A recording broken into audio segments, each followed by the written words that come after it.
하나님의 말씀은 열왕기상의 말씀, 열왕기상 5장 11절에서 13절까지 말씀, 5장 11절에서 13절까지 말씀입니다.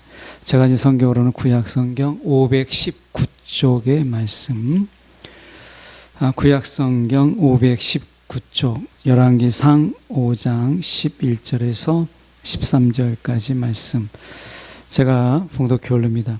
솔로몬이 히람에게 그의 궁정의 음식물로 밀 2만 고루와 맑은 기름 20고루를 주고 해마다 그와 같이 주었더라.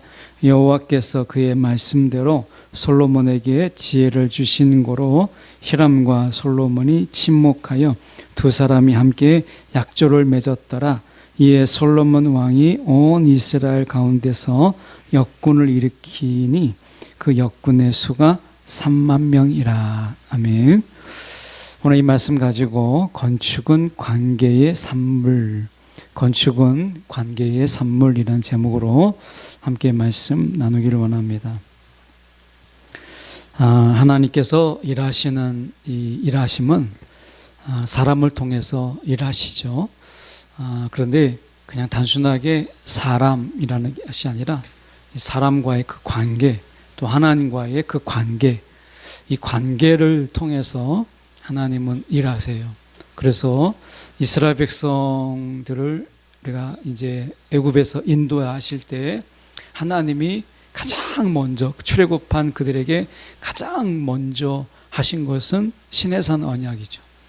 시내산 언약에서 하나님은 관계를 설정해요. 그래서 나는 너희를 인도하여 낸 이제 하나님이고 나는 너희의 하나님이 되고 너희는 나의 백성이 되리라 라고 하는 거죠. 관계를 설정하고 그리고 그 관계가 이제 하나님께서 맺은 다음에 하나님께서는 이제 그들을 가나안 땅에 인도하신 거예요. 그러니까 그들을 데리고 나와서 제일 먼저 한 것은 너는 바로의 종 그리고 애굽의 노예가 아니다 라고 하는 신분의 변화, 이것은 이제 관계 설정에서 오는 거죠. 저와 여러분의 신분의 이 변화라고 하는 것은 결국 누구를 만나느냐에 따라서 우리의 신분은 달라져요. 누구를 만나느냐, 내가 누구와 어떤 관계를 가지고 사느냐에 따라서 저와 여러분의 신분이 달라집니다. 그래서 우리는 어떻게 보면 이제 하나님을 통해서 우리는 백성이 되는 거죠. 하나님은 우리 하나님이 되고 이제 백성이 되는 거예요. 그 하나님을 만남으로 인해서 이스라엘은 이제 노예나 종이 아니라 그들은 백성이 되는 것이죠. 우리도 마찬가지로 이제 우리는 예수를 만남으로 인해서 우리는 예수 안에서 하나님의 자녀가 되는 그리고 우리가 하나님의 아들과 딸이 되는 이 엄청난 신분의 변화를 경험하게 되는 것이죠. 누구를 만나서 어떤 관계를 우리가 맺느냐에 따라서 전혀 달라지는 거예요. 결국 우리가 그 관계에 의해서 신분의 변화도 있고 신분에 맞는 그런 삶도 있는 것이죠. 그래서 관계가 참 중요해요. 그런 의미에서 하나님께서는 하나님의 일을 하실 때에 우리가 이 관계를 통해서 일을 하신다라고 하는 것을 우리가 먼저 좀 생각해 볼 필요가 있어요. 하나님은 관계를 통해서 일하신다라고 하는 것입니다. 오늘 말씀을 통해서 저희가 보려고 하는데요. 솔로몬이 나오고 히람이라고 하는 인물이 나옵니다. 히람이라고 하는 것은 두로의 이제 왕인데요. 두로는 지중해 연안에 있는 속에서 상업 도시죠. 일종의 상업 국가입니다. 그리고 그 수도는 그 이제 섬 가운데 있기 때문에 쉽게 치지 못하는 그런 아주 두로라고 하는, 그래서 무역을 먹고 사는 그런 곳입니다. 두로가. 그런데 이 두로의 왕 히람 때에 이 두로가 굉장히 경제 부흥기를 맞이해요. 이 두로 때. 그래서 이 두로 때 이제 이 이 두로가 히람 왕 때의 경제 부흥기를 맞이해요. 그러니까 나라는 좀 작아도요, 이 히람 왕으로서는 별로 이렇게 누구를 만나도 이렇게 꿀릴 게 없는 좀 당당할 수 있는 그런 왕입니다. 그런 왕이 이제 솔로몬을 만나요. 이제 솔로몬을 만나는 가운데 이제 협상을 하고 이제 하나님의 전을 지어야 되니까 이제 그런 가운데 솔로몬이 히람을 만나서 거래를 이제 성사를 시켜야 되는 그런 부분이에요. 그래서 처음에는 이 지금 본문의 앞부분에 보면 히람이 제안하는 것들이 많습니다. 솔로몬이 제안하는 것보다 이제 히람이 제안하는 것들이 많아져요. 근데 오늘 본문을 기점으로 해서 히람이 제안하는 것보다는 솔로몬의 이야기가 압도적으로 많아져요. 이 전환점이 오늘 본문입니다. 그러니까 이 본문 전에는 히람이 더 많은 이야기를 해요. 히람이 더 많은 이야기를 하는데 이 본문을 건너서 이제 갈 때는 지금 솔로몬이 더 이야기를 많이 하는 것을 보게 돼요.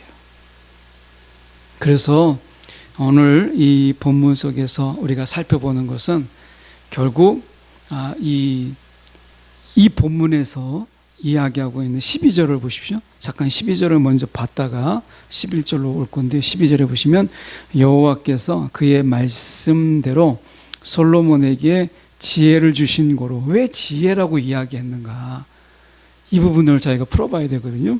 왜 지혜를 주셨다고 했나? 사실은 보면 히람과 솔로몬이 친목하여 두 사람이 함께 약조를 맺었다고 했거든요. 두 사람이 약조를 맺었다면 대등하게 동등하게 약조를 맺은 것인데 왜 성경은 지금 그의 말씀대로 솔로몬에게 지혜를 주셨다라고 이야기할까? 아니 히람하고 솔로몬하고 히람이 닭이 두로에서 경제 부흥기를 이끈 어떻게 보면 그 나라의 위대한 왕이라고 하지만 솔로몬도 다윗 때 위대한 왕의 아들로서 이 평화의 시대를 맞이하는 솔로몬이잖아요. 또 솔로몬은 하나님께서 지혜를 주셨기 때문에 솔로몬의 입장에서도 사실 그렇게 뭐 꿀릴 게 없는 이런 것인데 오늘 이해할 수 없게 이 구절에서 지금 여호와께서 그의 말씀대로 솔로몬에게 지혜를 주신 거로 이 구절이 굳이 들어갈 필요가 있었는가? 적어도 이 약조 속에서 솔로몬의 지혜가 있었다라고 하는 것이죠. 하나님이 주신 지혜. 이 지혜가 이 약조 속에서 잘 발휘되었다라고 하는 것을 이 본문은 설명하고 있는 거예요. 동등한 관계인 것처럼 보여도 그렇다라고 하는 것입니다. 오늘 우리가 이 세상에서 살아갈 때 우리는 거래를 하고 때로는 협상을 하고 또 이렇게 조약을 맺고 뭐 이런 일들이 우리가 개인적인 사회적인 삶 속에서도 많이 있죠. 그래서 우리는 뭐 집을 얻을 때에도 계약을 하거나 뭐 이렇게 하잖아요. 그런 부분 속에서 오늘 솔로몬에게 주었던 지혜가 이 시대를 살아가는 우리 가운데도 여전히 이 지혜가 필요하다라고 하는 것을 먼저 우리가 전제하고 말씀을 다시 11절에 가서 보려고 합니다. 솔로몬이 히람에게 그의 궁정의 음식물로 이렇게 되어 있습니다. 이 히람은 노동력을 빌려주기로 했거든요. 그래서 벌목하고 하는 노동력을 이제 빌려주기로 했는데 이 히람은 그 노동의 대가를 각자의 노동자에게 주는 것이 아니라 오늘 11절처럼 궁정의 음식물로 달라고 이야기했어요. 그러니까 이 히람은 어떻게 보면 지금 그 노동자 한 사람 한 사람의 품삯을 챙겨주기보다는 자기가 전체적으로 궁정의 음식물로 받고 그리고 그 노동력에 대해서 우리가 크게 보상하지 않으려고 하는 이런 모습을 보여요. 그래서 어떻게 보면 이 두로가 궁정의 음식물로 이 노동의 대가를 궁정의 음식물로 달라고 했거든요. 이 보면 우리가 궁중의 음식물로 밀 2만 고루 이렇게 얘기해요. 밀 2만 고루. 이거를 한번 찾아보니까 영어 성경에서 이 2만 고루가 어느 정도 약이냐라고 이제 영어 성경에서 고고학으로 보니까 우리 식으로 얘기하면 3,600톤입니다. 이 물 2만 고루가 지금으로 이야기하면 약 3,600톤으로 되어 있어요. 그리고 이 맑은 기름이 나오죠. 맑은 기름, 우리가 20고루 이렇게 되어 있죠. 20고루 하니까 별거 아닌 것 같은데 사실은 찾아보니까 44만 리터예요. 44만 리터. 그러니까 엄청난 거죠. 그러니까 3,600톤의 밀과 그리고 맑은 기름은 44만 리터라는 거예요. 이것은 우리가 이 이스라엘이 1년 동안 소비하는 것의 4분의 1 정도 되는 양입니다. 그 이스라엘 전체가 먹고 마시고 하는 것에, 쓰는 것에 4분의 1을 이 노동력으로 주는 거예요. 그러니까 굉장히 많은 거죠. 4분의 1 정도를 주는 거니까 그 적지 않은 분량을 이 두로의 궁정의 음식을 위해서 주는 거예요. 그러니까 두로가 이 정도로 그 노동력을 이 궁정의 음식으로 받을 만큼 두로의 이 정치력이라든지 아니면 권력이 안정적이었다. 이게 이제 좋다라는 이야기가 아니라 우리가 히람의 관점에서 본다면 히람이 이 두로에서 가지고 있는 영향력이라고 하는 것이 그만큼 좀 안정적이면서 강했다라고 하는 것을 약간 세상적으로 이야기하면 카리스마가 넘쳤다 뭐 이렇게 볼 수 있는 그런 부분이에요. 그러니까 솔로몬이 이제 협력을 조약을 맺어야 되는 부분 속에서 이 두로의 히람이 만만한 상대가 아니다라고 하는 것을 지금 성경은 보여주고 있어요. 그래서 이 조약을 맺는 데 있어서 히람은 그렇게 조건을 제시할 만큼 배짱도 두둑하고 정치적인 자기 기반도 튼튼한 이런 자였다라고 하는 것을 보여주고 있는 것입니다. 그래서 협상력도 탁월했다 이렇게 볼 수 있어요. 그런데 우리가 지금 보면 13절에 가서 잠깐 보면 이렇게 말씀하죠. 이에 솔로몬 왕이 온 이스라엘 가운데서 역군을 불러일으키시니, 일꾼이라고 하지 않고 역군이라고 하는 이유는 다른 이유가 아닙니다. 이것은 이스라엘 사람들이 외국에 나가서 일하는 것을 역군이라고 해요. 이것은 이스라엘이 이제 이스라엘 사람들이 국내에서 일을 해야 되는데 외국에 나가서 일을 하는 경우를 이야기합니다. 그래서 역군이 저절로 막 자발적으로 일어나는 게 아니라 여기서 보면 불러 일으켰다라고 이야기합니다. 그러니까 솔로몬이 그들을 착출했다 이렇게 볼 수 있는 거죠. 그래서 임의적으로 솔로몬이 이제 이 사람들을 일할 수 있는 자들을 이제 그들이 뽑아냈어요. 그래서 이제 불렀다 이렇게 얘기했죠. 그런데 이 노동자들에게 복지적인 부분을 보장을 했어요. 솔로몬이. 그래서 어떻게 했냐면 이들은 한 달은 레바논에 가서 두로에 가서 일을 해요. 레바논 백향목을 이제 가져오기 위해서 이들은 한 달은 두로에 가서 일을 합니다. 그리고 2달은 집에 와서 이제 있어요. 그러니까 한 달은 가서 일하고 2달은 집에 와서 보내는 거예요. 근데 이 협상력을 지금 이 그러니까 어떻게 보면 지금 노동력을 어떻게 보면 착출한 거잖아요. 그러니까 이제 어떻게 보면 징집한 거죠. 그런데 거기에다가 한 3개월 내내 가 있는다든지 2달을 일하고 한 달 집에 와 있는다든지 이렇게 되면 아마 그들이 일하는 가운데 굉장히 불만이 많았을 거예요. 외국에 나가서 일하는 가운데. 그래서 그들에게 복지적인 측면에서 노동복지 차원에서 보장을 해준 게 한 달은 이제 두로에 가서 일을 하고 백향목 베는 일을 하고 2달은 집에 와서 하는 일을 하게 했어요. 이것은 어떻게 보면 두로가 그러니까 히람이 제시했던 부분에서 좀 달라요. 히람은 어떻게 앞에서 제시했냐면 나무 벌목하는 거라든지 이런 모든 것, 그 배에다가 다 실어 놓는 것, 이것은 자기들이 하고 이스라엘 사람들은 이제 배에서 날라서 이제 어떻게 보면 공사장까지 나르는 것은 너희가 해라. 그래서 그 두로의 땅에 이스라엘 사람들이 발을 디디지 못하도록 앞에서 이 히람이 조건을 제시했었어요.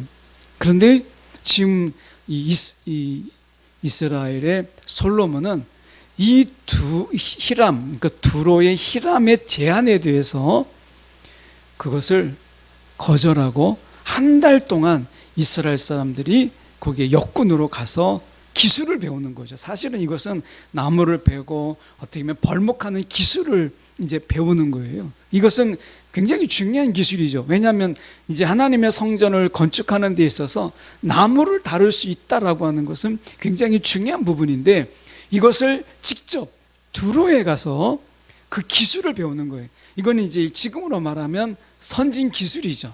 그래서 나무를 다루는 이런 기술인데, 제가 필리핀에 이제 장기 선교를 갔는데, 그 사람들은 이 뭔가 의자를 만들고 뭔가 가구를 만드는데요, 손에, 지금 우리나라는 이렇게 이제 탁상 테이블에 놓고 나무를 쭉 미는 방식으로 나무를 자르거나 나무를 다듬잖아요. 그런데 필리핀 분들은 그렇게 하지 않습니다. 전기톱을 그냥 들고 자기가 그냥 나무를 세워놓고 거기를 쫙 자르는데요, 줄을 친 것도 아닌데 그냥 그대로 반듯하게 나와요. 그러니까 사람이 전기톱을 들고 네모를 만들고 세모를 만들고 각을 뜨고 뭔가를 깎아내요. 그 무거운 걸 가지고 기술이 얼마나 좋은지요. 하면서 그 보면서 그냥 눈으로 보는데도 놀랄 정도로 그렇게 나무를 다루는 데 있어서요, 정말 탁월해요. 예, 그냥 마치 뭔가 작품을 만드는 것처럼 그렇습니다. 두로의 사람들이 정말 그런지는 모르는데, 적어도 이 레바논 백향목을 다루는 데 있어서는 두로의 사람들을 따라갈 수가 없는 거예요, 그 기술력을. 그래서 솔로몬이요, 자기의 노동자들을, 이제 이스라엘 사람들을 두로에 보내서 이 나무를 다루는 어떻게 보면 전문 기술, 앞선 기술이죠. 이 앞선 기술을 배우게 하는 거예요. 이것은 사실은 히람이 거절했던 부분인데, 이것을 솔로몬이 관철시켰다라고 하는 거예요. 그래서 지금 12절로 다시 가서 보면, 우리가 침묵하여 두 사람이 함께 약조를 맺었더라 라고 되어 있는데, 이것은 겉으로 볼 때는 우리가 동등계약이에요. 동등계약. 그런데 우리가 원어적으로 볼 때 이것은 우리가 번역으로는 함께 약조를 맺었더라, 침묵하여 두 사람이 함께 약조를 맺었더라 라고 돼서 동등계약으로 보이죠. 그런데 히브리어를 연구하시는 분들의 주석을 보면 이게 동등 언약이 아니에요. 동등 조약이 아니에요. 그러니까 솔로몬이 조금 더 우위에 있고 히람이 조금 더 낮은 위치에서 맺은 조약인 거예요. 솔로몬이요, 여기에서 지혜를 발휘한 거예요. 지혜를. 그러니까 어떻게 보면 수입하는 입장에서 솔로몬이 조금 더 불리하잖아요. 안 준다고 하면 어떻게 해요? 안 준다고 하면 이 나무가 꼭 필요한데 안 준다고 하면 어떡하죠? 그런데 솔로몬이 협상력을 가졌고 굉장히 탁월한 이런 약조를 맺은 능력이 탁월했다. 지혜가 있었다. 지혜가 있었다라고 하는 거예요. 그 지혜의 부분은 자세히 나와 있진 않지만 우리가 중요한 것은 뭐냐면, 솔로몬이 이 협상력에서 보다 우위의 관점에서, 우위에서 이 두로의 히람과 조약을 맺었다라고 하는 것을 우리가 사실 14절 이하부터 이렇게 좀 보여줘요. 그래서 우리가 적어도 솔로몬이 이 협상하는 데 있어서 우위에 있었다라고 하는 거죠. 근데 그 우위에 있었던 그 중요한 이유 중에 하나가 13절에 12절에 보시면 이렇게 되어 있습니다. 중반절에 보시면 히람과 솔로몬이 침묵하여 이렇게 되어 있어요. 침묵하여 라고 하는 거죠. 관계를 잘했다라고 하는 거예요. 솔로몬의 지혜는 관계의 지혜예요. 이걸 보여주고 있는 거죠. 솔로몬의 지혜는 협상력의 지혜라기보다는 관계의 지혜였다. 왜? 이것이 보다 높은 유리한 관점에서 솔로몬이 서고 조금 낮은 관점에서 히람이 있었다. 처음엔 안 그랬거든요. 근데 이 관점에서 바뀌었다라는 것은 적어도 솔로몬은 관계에 있어서 참 지혜가 있었다라고 하는 것을 보여주는 것이에요. 이 구절이, 여러분, 가네기의 처세술을 여러분 우리가 보통 이제 학창시절에 읽잖아요. 뭐 필독서처럼. 그 카네기의 처세술을 보면 결국 그 처세술도 우리가 이 세상에서 어떻게 처세하느냐라고 되어 있는 것처럼 보이지만 사실은 처세술을 우리가 좀 깊이 읽다 보면 결국 관계예요. 사람과의 관계, 또 다른 사람과의 관계, 어떻게 관계를 맺으면서 살아갈 것이냐라고 하는 것이죠.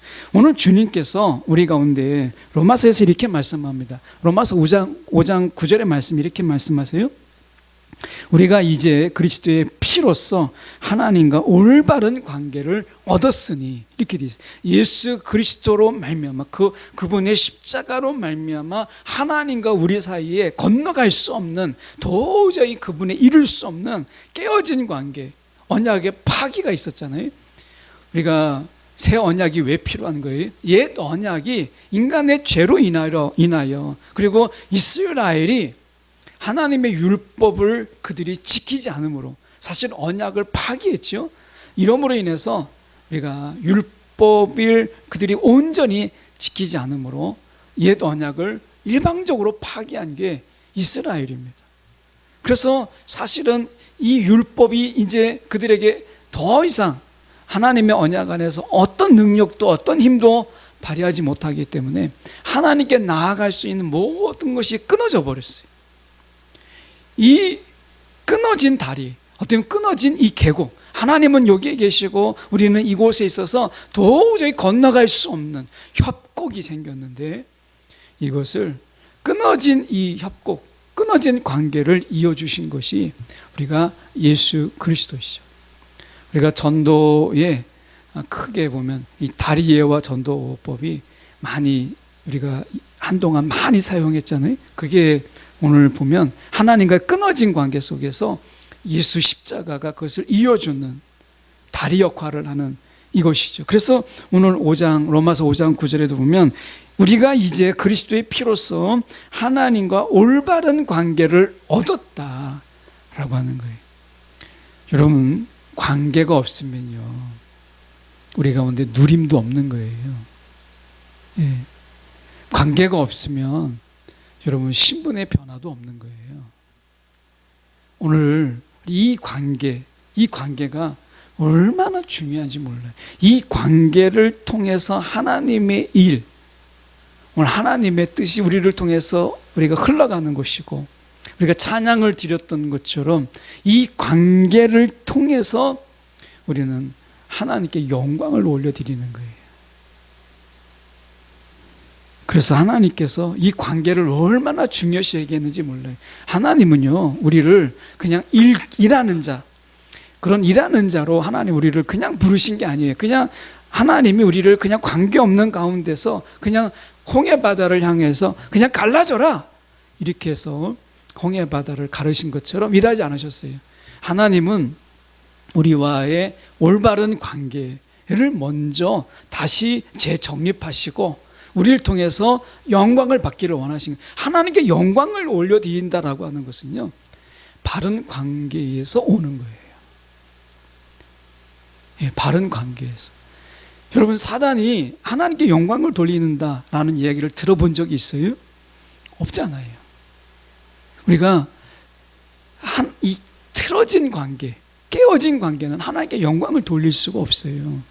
여러분, 우리가 이스라엘 백성들이 400년 동안 종살이를 했습니다. 생각해 보세요. 그렇다면 그때 절대 권력은 누가 가지고 있었어요? 여러분, 애굽의 바로가 가지고 있었어요. 하나님이 바로 왕을 강팍하게 할 게 아니라 하나님이 그의 마음을 치신다면 애굽의 왕을 통해서 영광을 받는 것이 훨씬 더 쉬울 수 있었을 거예요. 하나님이 영광을 받는다면 아마 그것을 통해서 받았을지 몰라요. 태양신을 제거하고 하나님이 애굽의 신으로 군림하면 바로 영광을 받을 수 있죠. 그런데 하나님은 깨어진 관계를 통해서 영광을 받지 않으세요. 올바른 관계. 그래서 예수님은 이 땅에 오셔서 우리 가운데 로마서 5장 9절의 말씀처럼 우리가 이제 그리스도의 피로써 하나님과 올바른 관계, 바른 관계, 이 바른 관계가 여러분 하나님께 영광을 올려드리는 거에 시발점인 거예요. 관계가 없으면 영광도 없다. 이게 성경의 말씀이잖아요. 관계가 없으면 영광도 없다라고 하는 것이죠. 여러분, 하나님께 영광은 우리가 관계에서 오는 거예요. 그래서 하나님은 항상 이 깨어진 관계 속에서 우리를 다시 돌이키고 하는 것이죠. 오늘 하나님은 우리에게 이 관계에 참으로 관심이 많으신 분이세요. 하나님과 우리의 관계, 수직적 관계뿐만 아니라 수평적 관계, 이 관계를 통해서 하나님은 영광을 받으신. 우리가 요한 1, 2, 3, 4에서 보면 우리가 사도 요한이 사랑의 사도라고 하는 요한이 뭐라고 이야기해요? 우리가 서로 사랑하는 것. 이거 사랑하는 것을 통해서 우리가 하나님의 자녀, 우리가 자녀인 것을 세상에 드러내는 것, 하나님께 영광을 드러내는 거죠. 이 공동체가 서로 사랑하는 것. 사도 바울은 이 하나님의 공동체, 교회를 이야기할 때 이 교회를 어떻게 설명했냐면 형제 자매의 관계로 설명했어요. 사도 바울은 이 교회라고 하는 것은 형제 자매의 관계다. 예.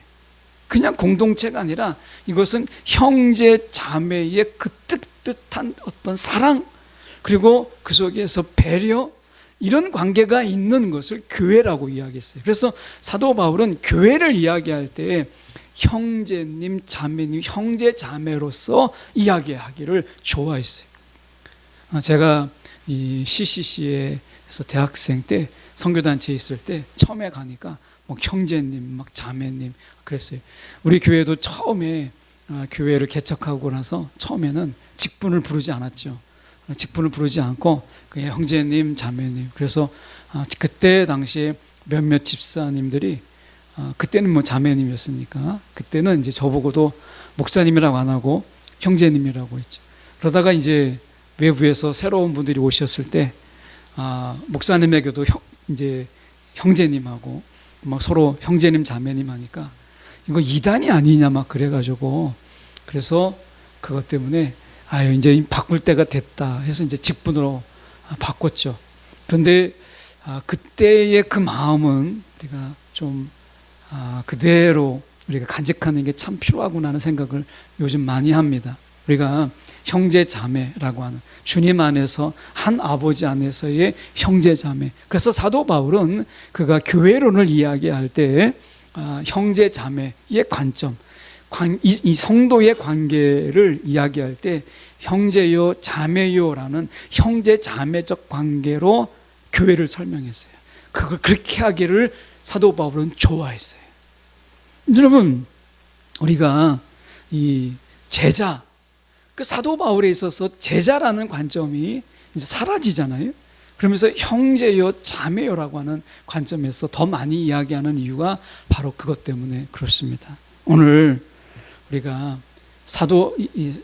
솔로몬의 지혜는 관계의 지혜였다라고 하는 거예요. 우리가 이 지혜를 우리가 좀 회복하고 우리 가운데 사도 바울이 이야기하고 있는 그 교회론, 사도 바울이 교회가 뭐냐라고 이야기했을 때 그것은 관계의 지혜가 있는 형제 자매로서 우리가 그렇게 뭉쳐있는, 어떻게 보면 더 끈끈한 이런 관계로서의 교회, 이것을 이야기하고 있다라고 하는 것입니다.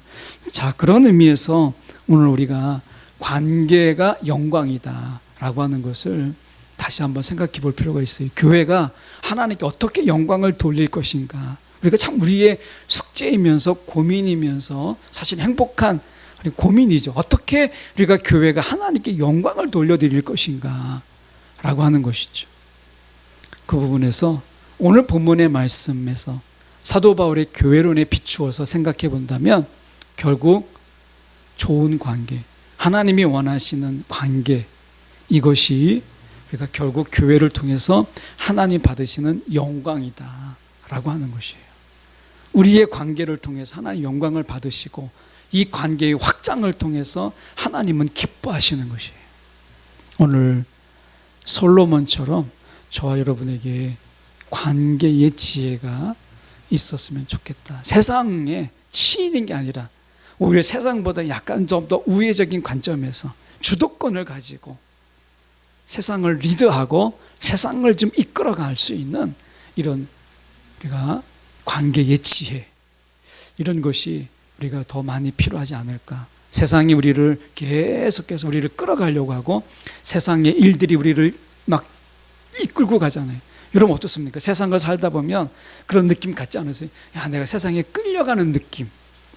아마 여러분 느낌도 있을 거예요. 자, 세상에 끌려가는 느낌. 근데 솔로몬은 끌려가지 않았어요. 리드했어요. 이끌어갔어요. 오늘 저와 여러분이 이런 솔로몬의 관계의 지혜, 그리고 이 관계를 통해서 우리가 하나님께 영광 올려드리는, 이 세상에 끌려가는 자가 아니라 이 세상을 끌고 가는 그런 지혜자가 우리 다 되었으면 좋겠습니다. 기도하겠습니다. 사랑이 많으신 하나님 아버지, 참으로 감사합니다. 오늘도 주님께서 우리 가운데 함께하여 주셔서 우리가 무엇이간데 우리를 지혜를 주셔서 세상 속에 끌려가고 치이는 자가 아니라 세상을 이끌어가며 오늘 그 세상을 리드하며 하나님께 영광을 돌리는 자로 불러주신 것 참으로 감사합니다. 우리 교회가 먼저 사도 바울이 이야기하는 것처럼 형제 자매의 끈끈한 정과 사랑으로 뭉친 교회가 다시 되게 하시고 하나님 더 굳건하게 하시고 더 튼튼하게 하여 주사 관계를 통해서 하나님께 영광을 올려드리는 귀한 교회 되게 하여 주시옵소서. 살아계신 예수 그리스도를 받들어 기도드리옵나이다. 아멘.